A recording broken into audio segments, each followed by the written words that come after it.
ही रहा है कि मैं हूँ, और नेक्स्ट 3 को जोड़ देना, आई हैव 3 ब्रदर्स। ऐसे अगर आई एम 4 ब्रदर्स बोलते हैं तो गलत सेंटेंस होता है, क्योंकि अगर हम कहते हैं कि I am a teacher, I am a doctor, I am a student, तो ये ठीक है, क्योंकि ये मेरे को ही क्वालिफाई करता है, ये मेरे को ही क्वालिफाई करता है। कुछ होना एक एडजेक्टिव है, विशेषता है। और अगर 2 तरह की बात है, अगर नाउन प्रोनाउन को क्वालिफाई करता है तो एडजेक्टिव हो गया, लेकिन वर्ब को क्वालिफाई करता है तो वर्ब हो गया। अब यहाँ पर बात आती है कि आई एम 4 ब्रदर्स क्यों नहीं कह सकते हैं? इसलिए नहीं कह सकते हैं कि ब्रदर्स जो है वो हमारे है, यानी वो हमारी मतलब जो अवदेही है या हमारा जो कर्तव्य है उनके प्रति बनता है, वो हमारे एक प्रकार की चीज है। मतलब दुनिया में और बहुत सारी चीज है, उसी तरह वो हमारे, इसलिए हम ऐसा बोलते हैं।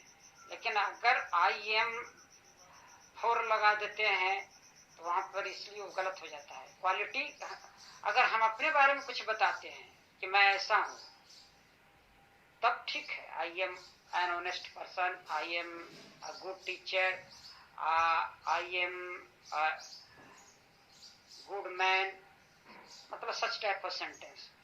तो ये आई को मॉडिफाई कर रहा है।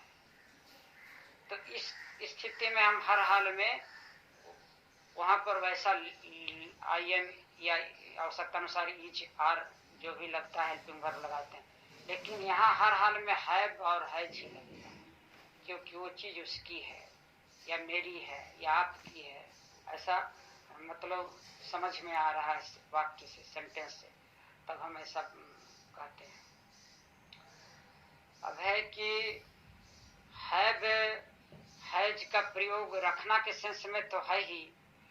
कल जैसे बता रहे थे देयर का प्रयोग, तो देयर का, जैसे देयर का प्रयोग में हम कह रहे थे कि there are 200 students in my schools, तो इसको कुछ लोग ऐसे भी कहते हैं, माई स्कूल हैज 200 स्टूडेंट्स, तो ये उतना सुटेबल नहीं है।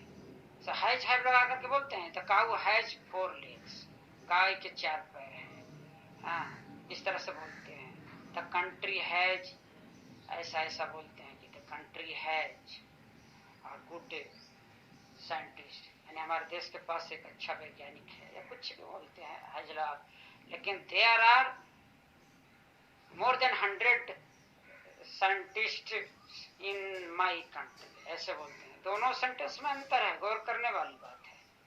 एक स्थान को शो करता है कि इस स्थान में इतना है, इस जगह में इतना चीजें हैं या थे, ऐसे या रहेंगे। लेकिन एक है कि डायरेक्ट उस चीज को हम सब्जेक्ट के रूप में इस्तेमाल कर दे रहे हैं, तो वहां हैज हैव का इस्तेमाल कर देते हैं। जैसे राम 4 भाई हैं, क्या होगा अभी हम बताएं, उसी के आधार पर आपको जवाब देना, क्योंकि सिर्फ हम खाली बोलते नहीं जाएंगे। संगीता बताओ, संगीता कुमारी बताइए, राम 4 भाई, राम हैज 4 ब्रदर्स बोलेंगे, राम हैज 4 ब्रदर्स बोलेंगे। लेकिन यहाँ पर एक चीज और ध्यान देने वाली बात है, राम हैज 4 ब्रदर्स, ऐसे ज्यादा करके लोग ऐसे ही सिखाते हैं, ऐसे ही सीखते रहे हैं।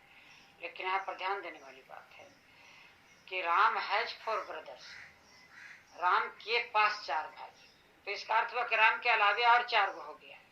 लेकिन सच्चाई तो यह है कि राम को मिला करके 4, राम हैज 4 ब्रदर्स मतलब including Ram, Ram is also included. तो राम इंक्लूडेड है, तो हम राम हैज 3 ब्रदर्स बोलेंगे, ऐसे बोलेंगे। यहाँ गणित का मामला है, हाँ, जैसे 11,1111 लिखने में कंफ्यूजन होता है, तो 11,1111 नहीं लिखे 12,111, तो वैसे ही आई हैव 3 ब्रदर्स। अगर मैं 4 भाई हूं तो आई हैव 3 ब्रदर्स, राम 4 भाई है तो राम हैज 3 ब्रदर्स। अगर राम के पास एक धनुष था या राम के पास 2 धनुष थे या राम के पास कुछ कलमें थी या थे, तो ऐसे में हम हर हाल में एक ही जैसा लगाएंगे, क्योंकि वो सब वस्तु है, पदार्थ है, जो उससे हट करके है वो स्पष्ट हो रहा है। Ram had two, Ram had 3, ऐसे आगे जो लगेगा लगाना है। Ram had a book, Ram had 2 pens, Ram had 3 pencils, ऐसे। अब हैड मतलब क्या होता है, अभी क्या बताए, हैव हैज का हो गया। इसके बाद हैड मतलब था, थी, थे, पास में रखता था, रखते थे।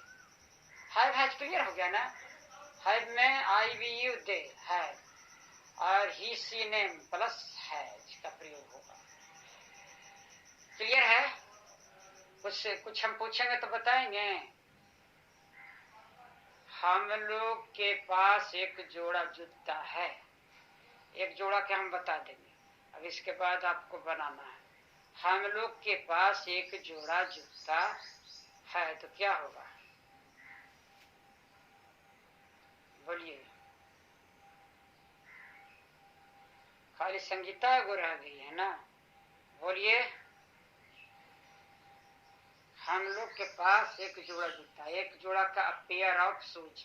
कॉपी रखे हैं पास में? संगीता, हेलो, आवाज जा रही है? हम लोग के पास एक जोड़ा जूता है, तो we have a pair of shoes. अगर आप रखे हैं अपने पास, इसको साफ करना हो, कॉपी रखे हैं? संगीता, कनेक्ट नहीं हो रहा है क्या?